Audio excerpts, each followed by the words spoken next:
Queridos amigos, estamos iniciando con la palabra del Señor y en este jueves 21 en que celebramos la memoria obligatoria de la presentación de la Santísima Virgen María. La tomamos de la profecía de Zacarías en el capítulo 2 del 14 al 17.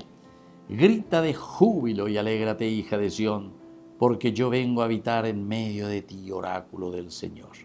Aquel día muchas naciones se unirán al Señor.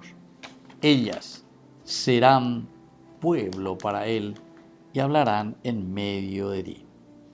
Así sabrás que me ha enviado a ti el Señor de los ejércitos. El Señor tendrá a Judá como herencia, como su parte en la tierra santa, y elegirá de nuevo a Jerusalén. Que callen todos los hombres delante del Señor, porque Él surge de su santa morada. Queridos amigos, qué linda es esta memoria obligatoria, recordar a nuestra madrecita, la Virgen María. Y justamente por eso se nos presenta la figura de un Dios que nos quiere, que nos ama.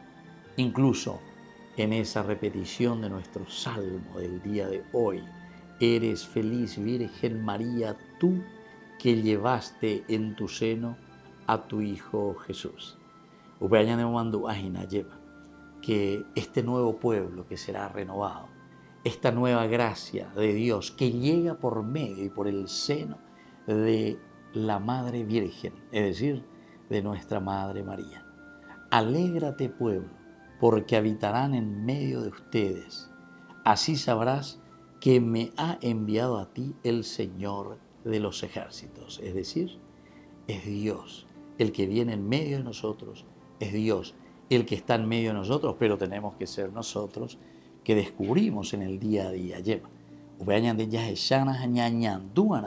en nuestro propio caminar, porque así como María, también nosotros hoy engendramos nada más y nada menos que al Salvador del mundo.